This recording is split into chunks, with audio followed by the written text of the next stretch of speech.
Hi, I'm Carrie Blazer, the Divine Feminine, reincarnation of Mary Magdalene. Thank you for clicking on my clip. But I want to let you know that I have a free ebook linked below, my 6 Divine Feminine Self-Love Strategies. They will help you transform your emotional wounds into personal wisdom. And I take a multidisciplinary approach. I include the laws of physics, psychology, neuroscience, shamanism, mysticism. I went wild, okay? So men can understand and women can understand. There's something there for everyone because what I learned is when something's true, it's true in multiple places. All right, please like and subscribe and help me distribute my ebook to everyone for free by exploding my channel. Take care. Enjoy the clip. Bye. These women don't understand that we live in a holographic universe, that everything that we feel about ourselves is projected outside of our hearts, which is a vortex, so that we can see ourselves. And the view is a prime example of that problem.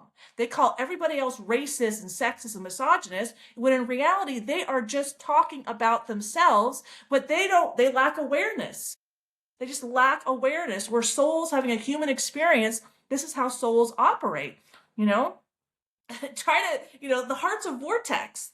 That symbolizes holographic universe. The universe is a mirror. It's all the same thing. And she wants to talk about holding other people accountable. She's not accountable to her own truth because what she's saying right now is not true. We will say it in a minute. There's no tag. She just writes her name. It's like there's zero accountability. But so when I see a woman like this with zero personal accountability, do I trust what she says? Is this woman a trustworthy person? I'm going to say no, but we're going to, see the pattern here. And this is what I look like. I look for patterns in people. Pattern recognition that's what intelligence is. So this is the pattern that I see. And if you disagree, please put comments below. This is the pattern that I see. Like, absurd is not a logical argument. That's a personal subjective belief. And what I'm going to point out, so she points out in a little bit that Lisa says that Jillian's mother is more like her friend. You know whose mom was more like her friend? Oh, Lindsay Lohan had a mom that would take her to parties and all that, be her friend. How'd Lindsay Lohan turn out? Just saying. No, Friends is a typical grooming thing where they it's the process of isolation. That if someone starts the grooming process and ends the grooming process, but you can start a grooming process and just have it stop, but that's kind of like the start of a grooming process is the isolation. And then she goes on with the sex talk. That's like are they going to play? Are we on the same page? Let me just slide in there a little and kind of see. It's like a player checking to see if a woman is sexually promiscuous. It's a manipulation tactic. Are they down? Anyone who's a healthy parent, anyone who acknowledges that the parental role is guidance for the child, to help the child have a secure attachment to themselves, draw healthy boundaries with people, and understand what's appropriate and inappropriate. But if your mom just wants to party with you and you're getting in beauty pageants, which are a lot of parties there, then a whole other standard is set when the mother is not in a healthy role with her child. Just not. See, here's the thing. She can't even wait and let him talk, which speaks to her lack of emotional regulation. But as you see, she's very busy being right. And what I've learned over time because I used to be very busy being right for like 35 years and I had all kinds of body pains and problems and failed relationships, that I didn't take time to self-reflect. And that's a feminine quality. So when we have the patriarchy, when we press the feminine, there's one reason we lack self-reflection. Okay. Femininity has overall been repressed. And that's all the ripening, the compassion, the nurturing, the creativity, the intuition. I'm the reincarnation of Mary Magdalene. Like I said, I got to call out Christianity, right? How many women were killed, burned at the stake because they said my intuition connects me to God?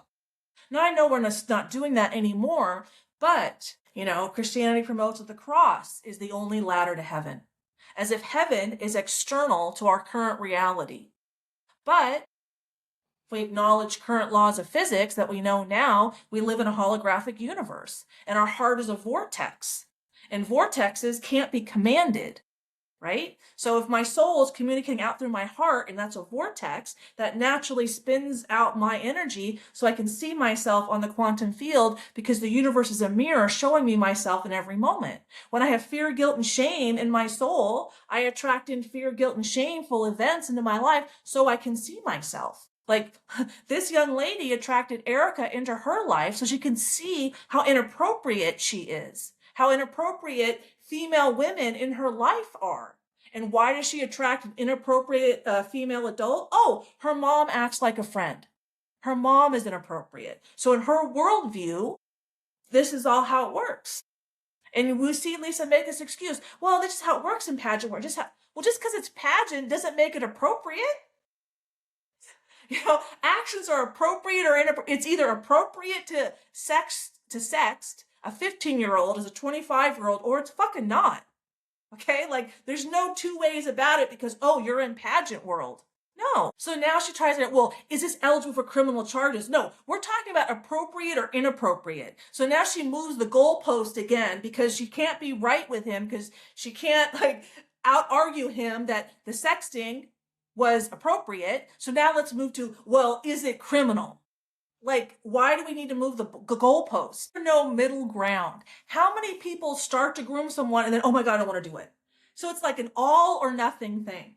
Let's live in extremes. Let's live in fight or flight and not ground into ourselves and acknowledge that life is gray.